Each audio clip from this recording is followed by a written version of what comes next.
Good afternoon, everybody. It is 2:30 p.m., the afternoon after the Super Bowl, and we welcome you to something even more exciting than the Super Bowl. Maybe not as exciting as the halftime, but as exciting as the game itself, perhaps, and that is the wild world of the federal estate tax. If you have any questions at all, if you have any problems hearing me, just call Janine at 442-1200, extension 8. They'll get hold of Janine, and Janine will help you out. And if you have any questions today, you can go ahead and email Janine, Janine, at gassmanpa.com, and she'll hand us the question. If it's a really hard question, we may pretend we didn't get it, but if it's an easy question, it'll make us look smart, and we appreciate it. Okay, in the next 59 minutes, with the able assistance of Crotty Denicolo and Crotty of our office, we are going to take you through our B&A PowerPoint on the new estate tax law. We have been developing this over time. We've been having a very nice time with it, and we always learn something new and add something new every time we do this. Today I wanted to give my partner Ken Crotty and our associate Crotty Denicolo the opportunity to do a little bit of talking. They've done a lot of writing and a lot of research for this, and I thank them sincerely. In front of you, you should be looking at the screen, how to advise your clients under the new estate tax law. There is a PowerPoint that you may have printed, and I'll be taking it page by page in order for you, and we will be done before 3:30, if not exactly at 3:30. Now, page 2 of the PowerPoint, this is the handy-dandy summary of the old law and the new law. You could put this in your wallet and take it everywhere you go.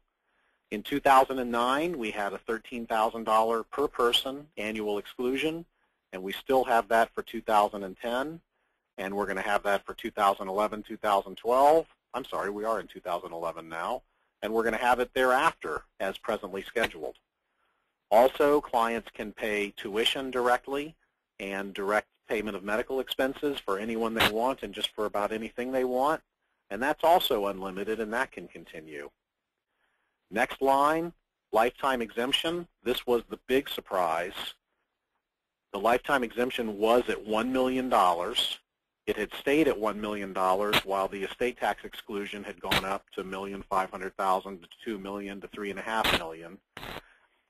And now for 2011-2012 gifting, it is $5 million.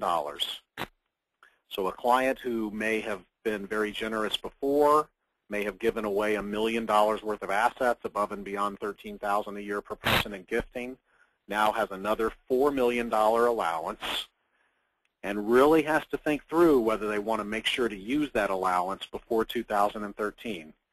Because in 2013, that allowance is presently legislated to come back down to $1 million. So there's going to be a lot of dynasty trusts, a lot of forgiveness of debt, a lot of gifting of houses and other things by people who are just not 100% sure as to what Congress is going to do before 2013 on this $1 million exclusion return. Next line, the estate tax exemption. It was up to $3.5 million for 2009. For 2010, it is unlimited, and we'll talk about clients who died in 2010 and their ability to pay no estate tax at all, and the trade-off for electing to do that. Then 2011 and 2012, it's at $5 million that somebody can die and pass assets estate tax-free. 2013, scheduled to come back down to $1 million. We certainly hope, and many of us expect, that there will be compromise on Capitol Hill to keep that at $5 million and above, but who knows. The estate tax rate was at 45% for 2009. For 2010, for those estates that elect to pay an estate tax, there will be a 35% estate tax rate. 2011 and 2012, a 35% estate tax rate. 2013, scheduled to come back down to 55%. So we certainly hope that that will come down in some sort of congressional compromise. How about discounts, installment sales, grantor retained annuity trusts, Cuperts, and all those neat things we've been able to do over the past few years? They were available in 2009. They were available in 2010, 2011 to 2012. They're at least available now.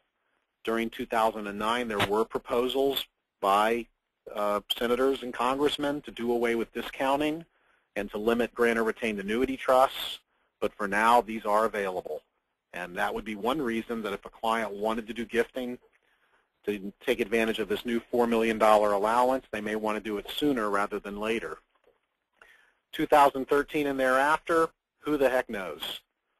Things look good that maybe these techniques will continue, but we're not sure at this point, and we won't know. You know, they may not decide on the compromise for January 1, 2013 until during the year 2013. There may be a scary few weeks in 2013, depending upon who's elected president and how soon things move along. Now, here's the neat thing. The portability exemption is new, and that is that we never had it before, of course, but for people who die this year, if the spouse dies and doesn't use their full $5 million exemption, then the surviving spouse has use of that, of whatever part wasn't used. So if spouse one dies, leaving $500,000 to their children and $1.5 million to the surviving spouse, spouse one has not used $4.5 million of their exclusion. The surviving spouse now has a $9.5 million exclusion. They have their original $5 million, plus they have the new portability exclusion. So we're going to talk a little bit more about that later. Portability is supposed to end at the end of year 2012, but I can't imagine that it will. Portability is probably with us to stay. And also at the bottom of this chart in the footnote, just to mention that the exemption, the $5 million exemption, increases with the Consumer Price Index beginning in 2012 based on the January 1st, 2011 Consumer Price Index. So assuming that we have inflation and not deflation by government accounting, we're going to have an even higher than $5 million exemption. Okay, now taking you to page 3.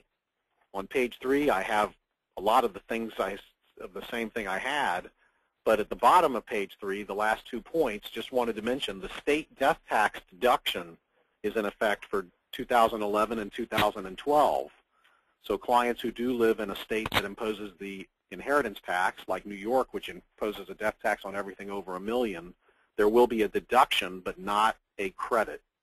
So the states are not going to get a lot of extra money from the sponge tax, the states that have had the sponge tax.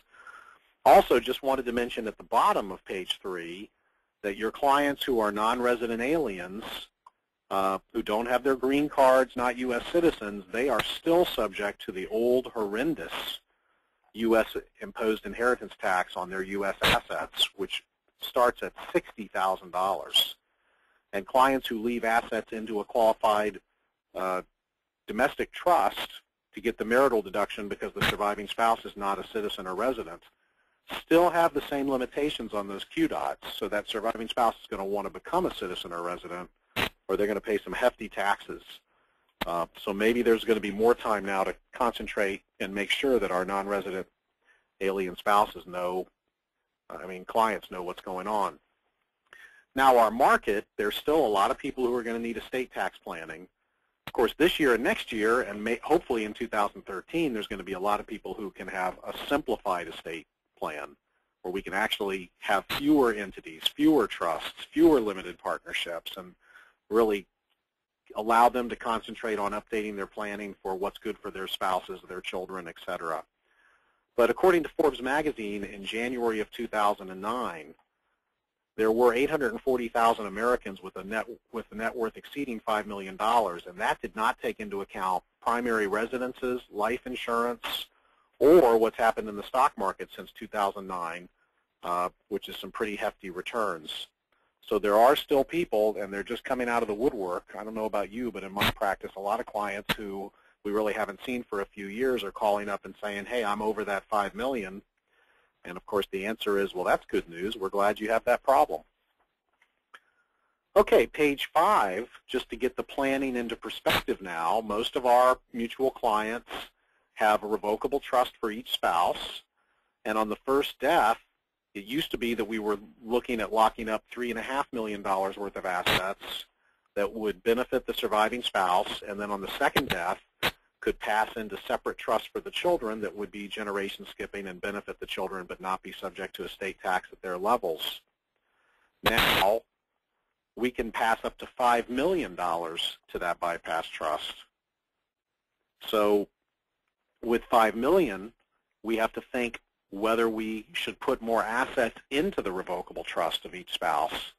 How are we going to fund that $5 million? Is there life insurance payable to the revocable trust? Are there joint assets where half of them can be disclaimed? Just thinking about the rebalancing is going to be important for a lot of clients. It was somewhat important when it went to $3.5 million. It's more important and more profound when they're now at $5 million.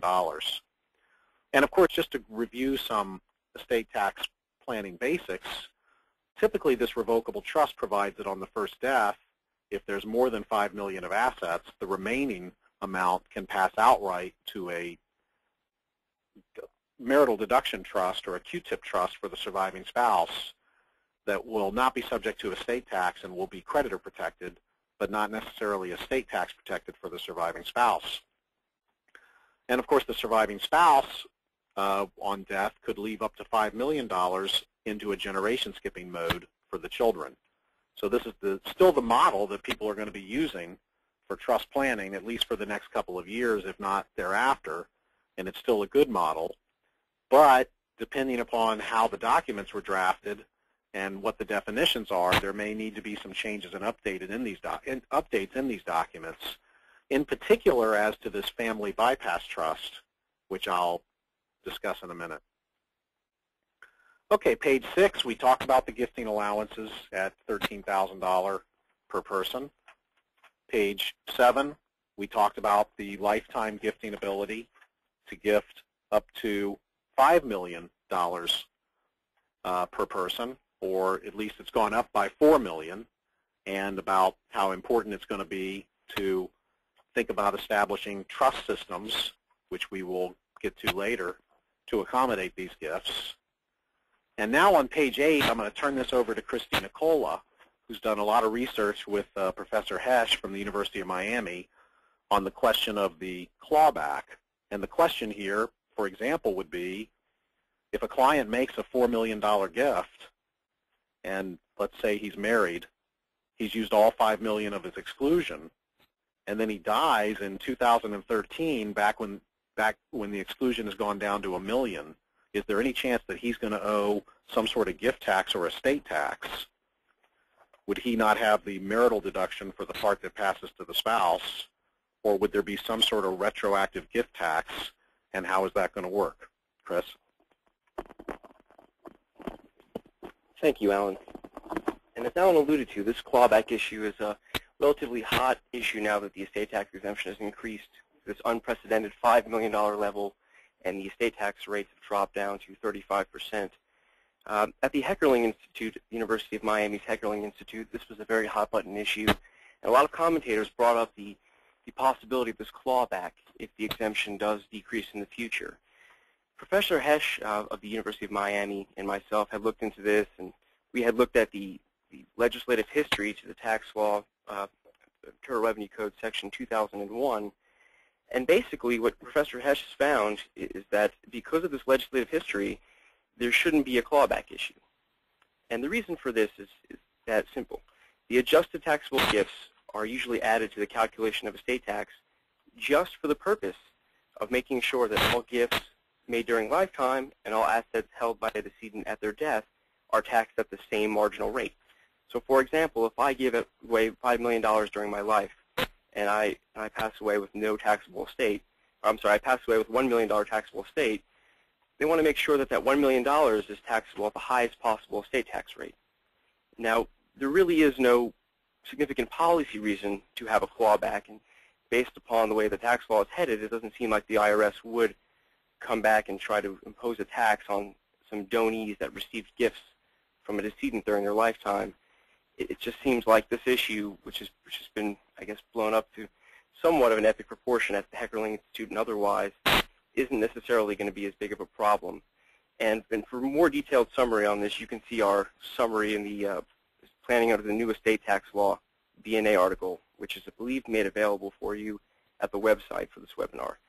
And now I'm going to pass it back to Alan, and he's going to go forward about portability. Okay, this portability law is probably the one area where you as an accountant or a tax advisor are going to have to become somewhat well-versed in how this works. As I said before, if one spouse dies without using their entire exemption, the remaining exemption goes to the remaining spouse. Now, I'm going to go ahead and skip ahead here to discuss portability at, let me see here. Actually, I'm not going to talk about portability yet. Sorry about that. Let me go back to page 10. We talk about the CPI increase, which we have here at page 10. Then page 11, what to do for clients who died in 2010. Be nice to bring them back, but we can't. So for 2010, they don't have to pay an estate tax, but they are in the carryover basis regime that we were all worried about. And that carryover basis regime was that you would only get a step-up of up to $1,300,000 in income tax basis.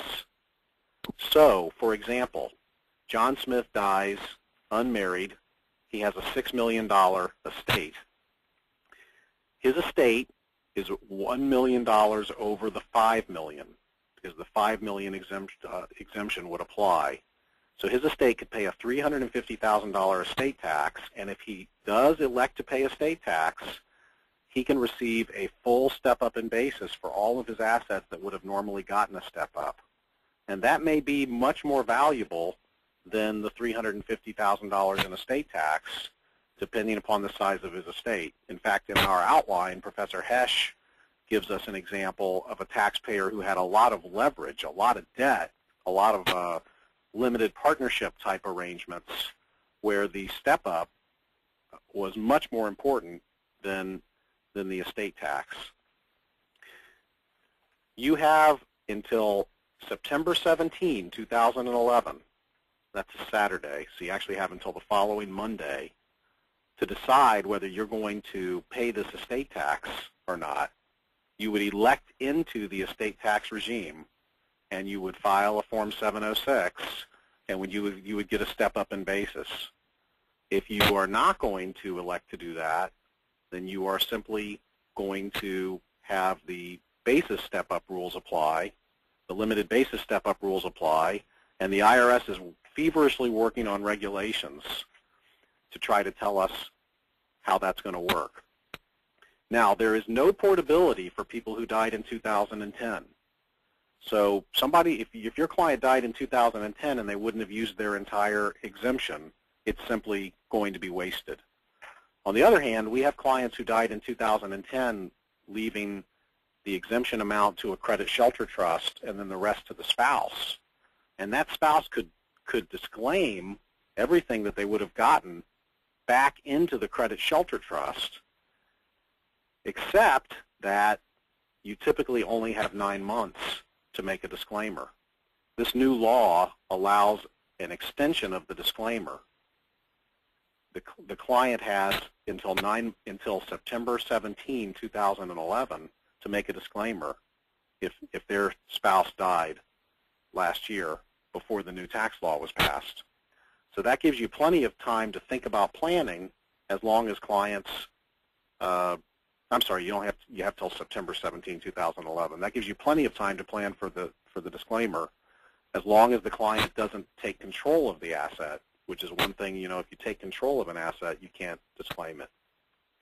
So I apologize that I had less than a perfect delivery of my page 11 description there, but I hope you get the point. Professor Hesch's example is at page 12 on someone who would die with $44 million of mortgage debt, who would get a huge advantage from electing to pay estate tax. Okay, page 13, we did have the question of whether it was better to die in 2010 or 2011, but I'm sure that question's been answered for everyone we all know. And page 14, the allocated GST exemption where you had a 0% GST gift. There was a loophole in the law for a couple weeks there where people could make a transfer directly to a grandchild or a great-grandchild or into a grandchild or great-grandchild only trust, and it would not count as a GST transfer, although most people didn't realize it would count as a gift. So as the result of this, a lot of people went out and mistakenly made big gifts to grandchildren or 529 plans for grandchildren or to GST-exempt trusts, not realizing that they were using their gift tax exemption. And then other people made these gifts as additions to already existing GST trusts. We have found, through looking this through, that if you made this transfer to an already GST-exempt trust, you may want to allocate GST exemption, even though under the new law you wouldn't have had to, because of something called the move-down rule, which Chris is going to explain to you now. Thank you, Alan. Because of this loophole, the GST tax rate was 0 in 2010. So many clients and their advisors recommended to these clients that they make GST gifts and do not allocate GST exemption to the gift so that the tax rate of 0 would apply to the transfer and essentially no tax would be due. However, if the client made a transfer to a trust that was previously 100% GST exempt because the client allocated GST exemption for past transfers to that trust, there's a possibility that the inclusion ratio of that trust could be mixed up. And because of that, distributions to great-grandchildren and more remote descendants could cause GST tax to be incurred. For example, here on slide number 18, in 2009, for example, the Grantor funds an irrevocable trust for the benefit of grandchildren and the grandchildren's descendants by putting $100,000 into the trust. The grantor allocates $100,000 of GST exemption to this so that the trust is 100% GST exempt. Now in 2010, if the grantor contributes $200,000 to this trust and does not allocate any GST exemption to the trust, then the trust is going to have a mixed inclusion ratio for GST purposes. So essentially, if the assets in 2009 did not increase in value, 1/3 of any distribution out to a great-grandchild or 1/3 of the trust assets on the death of a grandchild would be subject to GST tax. And this is because of that move-down rule that Alan talked about. And what that means is that when a grantor makes a gift to a GST trust, he essentially moves down to one generation above the highest generation in the trust. So he would essentially move down to his child's generation. Therefore, any distributions out to a great-grandchild would be subject to GST tax. And on slide 19, we have, in 2011, distributions out to a great-grandchild and to a grandchild. Any distribution out to that great-grandchild is going to incur GST tax because of this move-down rule. So if clients have made GST gifts to trusts that were previously GST exempt and no GST exemption was allocated with respect to those 2010 transfers, then you may want to go back and allocate GST exemption to avoid this trap. I'm going to pass it back to Alan now. Thanks, Chris. Okay, I'm going to take us now to page 20 and talk about the new vocabulary. I'm thankful that there's not that much new vocabulary in the new estate tax law. The $5 million exclusion is now called the basic exclusion amount. Basic exclusion amount. It's basic because your spouse hasn't died yet. Then the amount that you get from the deceased spouse under the portability rules is called DSUA. It's like somebody in New Jersey referring to the sewer, DSUA. And then once the spouse passes away and you have the larger amount, it is called the applicable exclusion amount. So that's the basic exclusion amount plus the DSUA.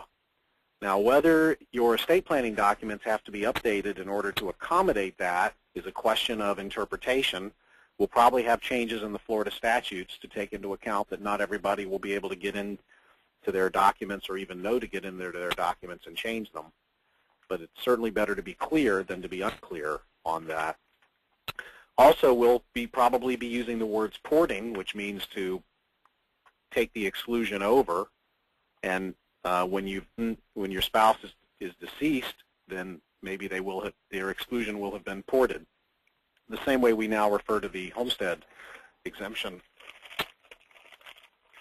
Page 21, some deadlines for the accountants there. For people who die after December 31st, 2009, but before January 1st, 2011, unless you elect out of the estate tax system, the estate tax return is going to have to be filed by 9 months after the date of death or 9 months after December 17, 2010. The Monday thereafter is September 19, 2011. I think that that's going to be a tough week. That's second and third weeks of September. You probably want to schedule your vacation and make sure your partner is well versed and is going to handle this. Disclaimers, as I said, if the client died before December 17, 2010, you've got till September 17, 2011 to make that disclaimer. Chris just talked about the GST allocations. We're also granted an exemption to September 17, 2011 for the 2010 GST allocations. And then portability, in the future, the estate of the first dying spouse is going to have to file an estate tax return to have portability. So someone who dies with just $10,000 of assets would have to file an estate tax return in order for their spouse to have a $4,990,000 portability allowance, just in case their surviving spouse ever wins the lottery and would want to have that. So that's going to be, there's going to be a lot of estate tax returns filed for a lot of people wondering why they had to do that. Okay, I'm going to skip page 22. I'm going to talk a little bit about some planning now for clients. Let's talk on page 23 about a client with a $7 million net worth. Maybe never really wanted to do much before. You know, some clients just really don't like to do anything unless they know it's going to have a solid impact. Well, now this client might want to set up a family limited partnership, gift some of the partnership interests out, part with control, and then with discounts, they might be below the $5 million level. So clients slightly above $5 million may actually be better psychological candidates now to do things like family limited partnership planning, even though they should have been candidates for that before. Something else on page 24 for this Mrs. $7 million person, if there's concern that the assets that she has may go up in value quickly, you could convert the partnership interest to a promissory note, and she could be owed a $4,436,000 promissory note, and then even if the assets go up in value, she'll be under the expected $5 million. So these techniques still work, and they're going to be popular. Or, of course, on the right-hand side of page 24, she might just go ahead and find someone to marry who's not in good health, and then she would have their portability allowance, and then she could leave $10 million worth of assets, which is a pretty good deal, especially if she gets a few good Social Security checks and who knows what else, a lot more Christmas cards from everybody. Okay, page 25, just reviewing what a person can do. Let's say that this person was age 70. This person could have done a note at only 0.32% interest. That's how low the rates are right now for short term. 1.53% rate for a midterm note, 3.35% rate for a long-term note. You could lock in a 3.35% rate if you sold assets right now in the family on a long-term basis. For a self-canceling installment note, she could do an 8.29% note. She could do a private annuity based on $90,000 a year, $1 million sale. Or she could do a zeroed-out GRAT for $217,000 a year. Now, not everybody who's tuned in here knows exactly what I just said, but I'm pointing out that you could set up an irrevocable trust, or many clients already have these irrevocable trusts, and we can think about making sales of discounted partnership interests or other assets and have these notes work quite well. Okay, page 26, how about a $15 million couple? Let's say all their assets are in $15 million worth of investments, and they put their assets into a family limited partnership. It might be owned 49% by the husband's revocable trust, 49% by the wife's revocable trust, 2% by a trust for the children. And when one spouse dies, they're going to be underneath $5 million in assets if you assume a 35% discount. 49% of $1.5 million minus a 35% discount is $4.8 million. So again, we have a bigger market now of clients, or a new market of clients who might want to do limited partnership planning to stay underneath these new allowances. It's interesting how clients think that way. Okay, page 27, finally onto the portability that I promised you. First of all, the spouse has to be a U.S. citizen or resident. They're not going to be able to go to RussianWives.com to get this done, maybe RussianWivesWithResidency.com. But the spouse has to be a U.S. citizen or resident. The spouse who dies has to be. The spouse who survives has to be. Number two, no minimum term of marriage, and there's no explicit anti-manipulation provision. So I think the Elvis impersonators in Vegas are going to be busy doing portability marriages. You might even marry an Elvis if the Elvis is old enough and sickly enough. There are going to be a lot more nursing home marriages as the kids encourage their mother and father to not only shack up but now get married to poor second cousin Joe, who has that terrible disease but a nice disposition and an unused portability allowance. That's definitely something to be looking for in the spouse of your choice. Now, the portability allowance does not give you a GST exemption allowance increase, nor does the portability allowance get adjusted for inflation. So if my spouse predeceases me and leaves me a $4.5 million portability allowance, I now have a $9.5 million allowance. But on my death, I could only leave still the same $5 million for GST planning purposes. And when the consumer price index increases, my $5 million original allowance is going to go up, but the portability transfer, the DSUA component, is not going to go up. That's one of the reasons that we think that credit shelter trusts are still going to be much, much more favored over relying on portability. Number 5, if my spouse leaves me a $4.5 million allowance, and then I marry another spouse who dies before me, and she only has a $1 million allowance, my allowance goes down to $1 million. So before I would marry the $1 million allowance person, I would make a gift of my $4.5 million portability allowance to the children. In other words, if my spouse dies before me, leaves me a $4.5 million portability allowance, I could gift that out to preserve it.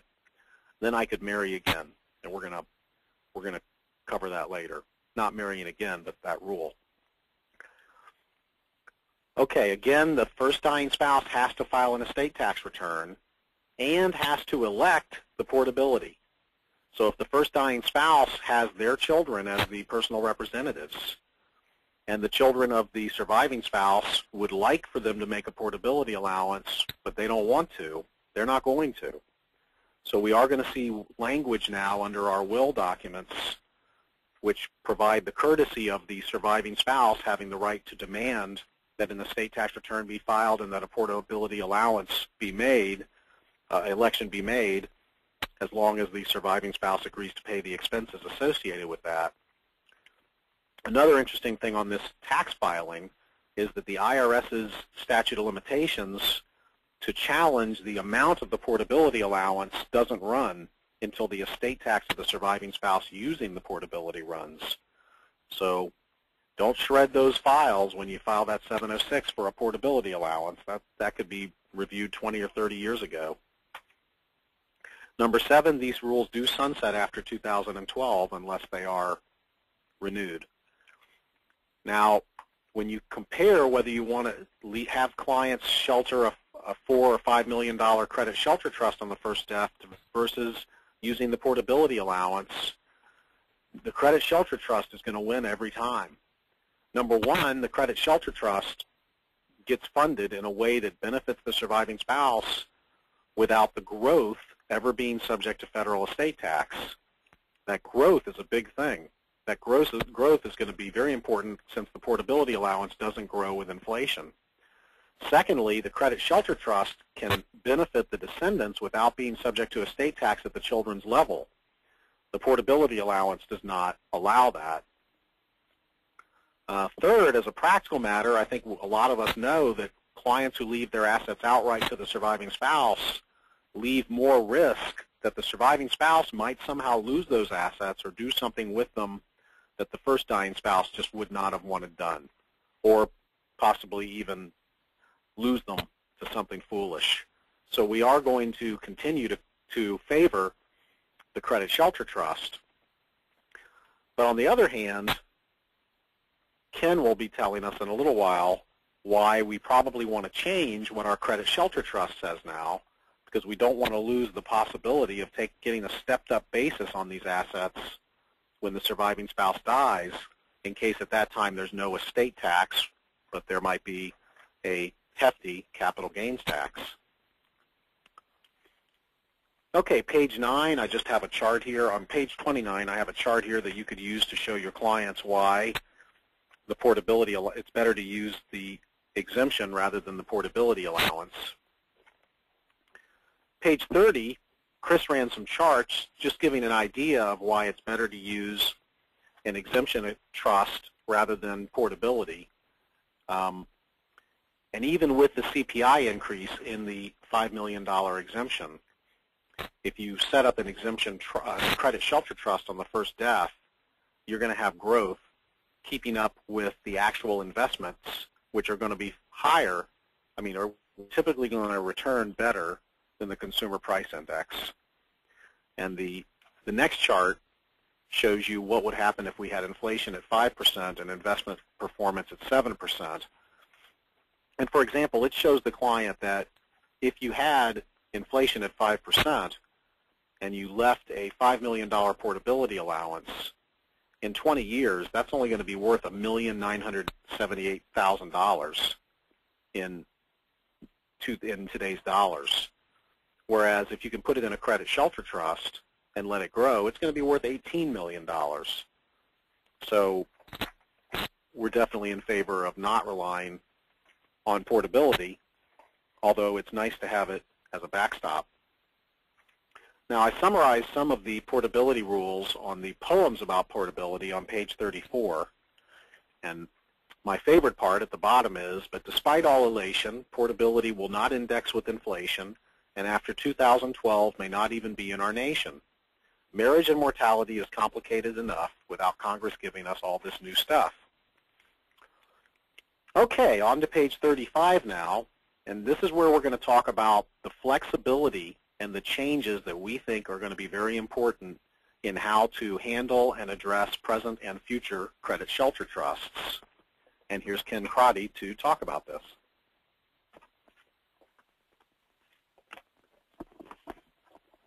Okay, thank you, Alan. We think that basically there's 4 different ways that you can look at building some flexibility into the credit shelter trust. One idea would be to provide a independent advisor or a committee that could allow some of the assets of the credit shelter trust to be devised outright to the surviving spouse. The benefit of doing this would be that by getting the assets in the estate of the surviving spouses, those assets rather would get a step up in basis on the death of the surviving spouse. I think a second alternative that we have here, which is pretty popular, would be the use of a Clayton Q-tip trust. And what a Clayton Q-tip trust is that it would allow a advisor or group of trustees to take what would normally be a credit shelter trust and elect to have it be treated as a Q-tip trust so that it would be included in the surviving spouse's gross estate on her death. The benefit of this is that you would still have the assets in trust as opposed to having them be held outright by the surviving spouse. A third alternative would be to structure the documents so that the assets would actually pass outright to the surviving spouse and allow the surviving spouse to disclaim the assets back into the credit shelter trust. One of the concerns that you would have about this is that the surviving spouse, if he or she had any creditors at the time of the disclaimer, would not be able to execute the disclaimer. And in addition, the surviving spouse may not want to execute the disclaimer or could have taken some action that would prevent he or her from being able to execute the disclaimer. Probably the best alternative that we've thought of so far would be to allow an independent committee or group of trustees to provide that the surviving spouse could have a power of appointment over some or all of the credit shelter trust assets. This power of appointment could be exercisable by the surviving spouse, but only with the consent of a non-adverse party. The benefit of this is that it would make it much more difficult for the assets to be squandered or somehow given away by the surviving spouse. So, all right. Okay, so I guess the question is whether 20 or 30 years from now, a client who dies in 2011, 2012 with $5 million into a credit shelter trust has left what becomes a $20 million or $30 million trust 20 years up the road, and then there may not be any estate tax, and the family may desire that there would be a stepped-up basis when the surviving spouse dies. And the way most credit shelter trusts are drafted, in fact, the way almost all credit shelter trusts are drafted, you don't have any ability to get the surviving spouse to be considered the owner to get that step up in basis. So we think the idea of allowing a committee of advisors to have the power to give the spouse the right to appoint trust assets to creditors or to creditors of her estate would be sufficient to basically convert the credit shelter trust to something like a marital trust, where you'd have the step up on second death, but without risking the assets to the various predators that would be out there that might mess up the asset planning if the assets were to go outright. So that's just one of the ways that we think we can add some flexibility. Now, page 38, we do show the Clayton Q-tip, which is another way to do it. If you don't mind making the decision within 9 months of when the client dies, you could add language, and we will be using these in some instances, which basically say on my spouse's death, the amount that passes estate tax-free will go into this bypass trust, but within 9 months of that, this committee of advisors may elect to make the bypass trust like a Q-tip trust, and then the portability allowance not used in the bypass trust will go to the surviving spouse, and the marital trust will be funded in a way to allow a step up on the second death. That might work well for people who die in 2012 who are convinced that the estate tax is going away in 2013. But in the long run, I don't think we're going to have the elimination of the estate tax that quickly. Okay, page 39. Now talking about what to do with this $4 million allowance and the concept of a dynasty trust or a wealth protection trust. And as you know, everyone listening knows that many of our clients have these irrevocable trusts. We often call them gifting trusts or dynasty trusts, and many times they're life insurance trusts. But if you have a client who wants to make a $4 million gift, they want some flexibility. So we show them here on page 39. The grantor can retain the power to replace the trustee, and of course that means that the trust is going to be managed the way the grantor wants it to be managed. It should be protected from creditors of the grantor and the family members of the and creditors of the family members, and that's a good thing. Number 3, it could benefit the spouse of the grantor and the descendants as needed for health, education, and maintenance. Then this is interesting. Number 4, if the trust is placed in a creditor protection jurisdiction that does not allow any creditor of the grantor to receive any benefit, which would need to be an offshore jurisdiction or Alaska or Nevada, because the other states besides Alaska and Nevada allow certain creditors, like support obligation creditors and spouse creditors, to reach the trust.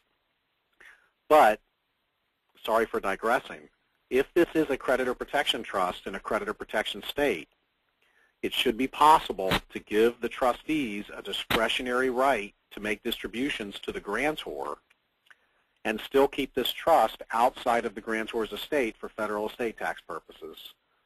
There is one private letter ruling, 2009-4402, and some pretty good articles on this, and that if you don't, and I think the experts seem to agree, if you don't pay any benefits directly or indirectly to the grantor or leave any trail that would show that there was a pre-existing understanding, it should be possible to set up a $4 million trust and be able to eat your cake later if you need to. Number 5, the trust is going to be grandfathered from future legislative restrictions based upon the way estate tax law has worked in the past.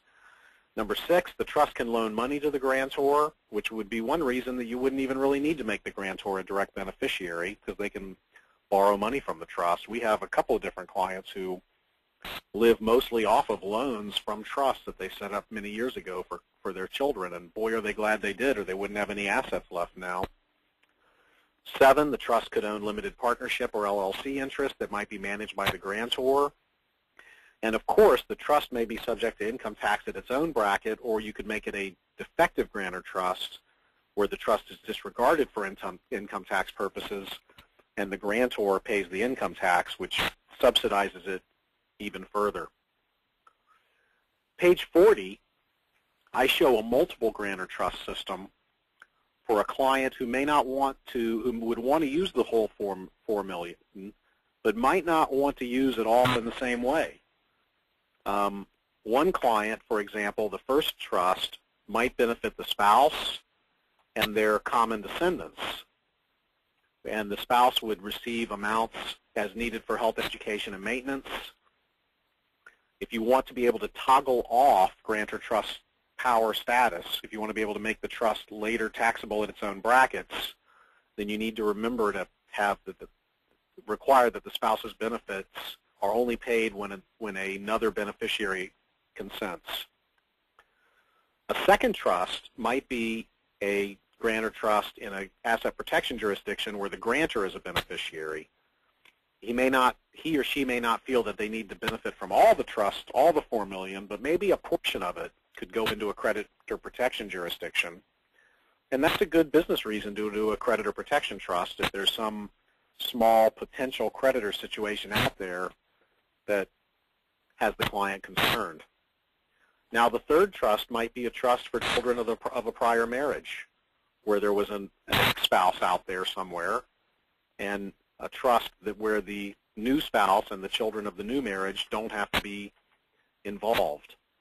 And it's interesting, you could do these trusts equally at $1 million each, but you may enter into certain transactions with one or more of the trusts but not others, or have them buy life insurance, or do other things that might indirectly benefit one layer of beneficiaries but not others. And then this last trust, again, divisible into separate trusts for the children of the prior marriage, but this one may be not invadable for the spouse, for the grantor, or maybe trust 3 and 4 can be exactly the same, but the grantor is concerned about the ability to toggle on and off the income tax treatment. The grantor is not sure that he would want all of what he sets up be either a complex trust or a disregarded trust, and therefore if you put half in each separate trust, he can toggle off one but not the other. I hope that makes sense. Page 41, just showing you could set up this $4 million Dynasty trust, or of course not necessarily the whole $4 million, maybe a couple million, and then the grantor might retain control of it. Maybe in my example here, This would be somebody who hasn't used any of their allowance. They put $5 million worth of assets in a family partnership. They transfer a 99% limited partnership interest to the Dynasty Trust. They take a 35% discount. They report this on the gift tax return as a $3,217,000 gift. They still have $1,782,500 of their $5 million exemption remaining. If the IRS audits the gift tax return, they're not going to get any taxes. We still have a nice cushion. We can wait the 3 years and see if the IRS is going to audit the gift tax return before we do anything else too aggressive with the family partnership and before we do other gifting. And the client can retain control of the entity as long as it's exercised in a fiduciary manner. So I'm sure we've done these, and we're going to see quite a bit more of them taking advantage of these discounts in the next 22 and a half months that we have here for the clients who want to be proactive. Page 44, just some ideas on planning. This was one we worked on recently where the wife did not have any assets of her own, but we wanted to get her up to $5 million, and this really worked well. There was a $5 million promissory note from a family entity that we placed into a lifetime Q-tip for the spouse, so if the spouse dies first, we've used her entire credit. We won't have to rely on portability, and we'll have the increase in value and creditor protection for the husband. And then the husband was owed some promissory notes, which we placed into a promissory note limited partnership, so we have some discounts. If he dies first, we're well under the $5 million limit on $6.5 million of notes in a discount environment. So that worked out well. And then, of course, they can still do their annual gifting to 529 plans or as they otherwise decide. Page 45, we are finding a renewed interest among clients to do qualified personal residence trusts.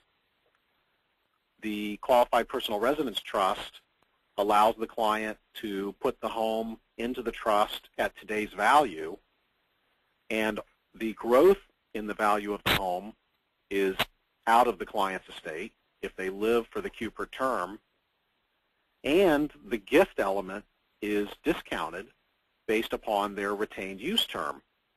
So the numbers on a Q-per can work very well, especially if you consider that, in the opinion of many clients, there is a great chance that homes are going to come back in value. So a 6-year Q-per for a client age 68, you would, if you had $1 million home that you put into a 6-year Q-per, that would be a $732,200 gift, because you would be able to take a 26.78% discount for the gift element. So the value of the gift is quite small. In this example here, we took the client's age 68. The value of their home came in at $860,000. We hope it's worth a lot more than that, but the appraiser, tax assessor, and the appraiser we used agreed on $860,000. We had them each give half of the home to a separate Q-per. That way we're hedging our bets on who might die first, and we're allowing use on death. It works out well. And so half of the home came in at $365,000. And then for a 6-year Q-per, that would have been a $267,000 gift. If the clients live 16 years and we have 7% growth, you can see that's a $700,000 estate tax savings. And it also just locks up that home. If one spouse dies and the other spouse were to remarry, that home is locked in there for the children. And after the Q-per term, in this situation our clients chose 10-year Q-per terms. After the 10-year term, the clients are able to pay rent for the value of the home, and that's not considered to be an additional gift. So we have found Q-pers to already be of interest. Remember, you can do a Q-per with a primary residence and also with a vacation home. And each client can do up to 2 homes. So you have 2 homes per couple into the Q-pers. Then we have the next page,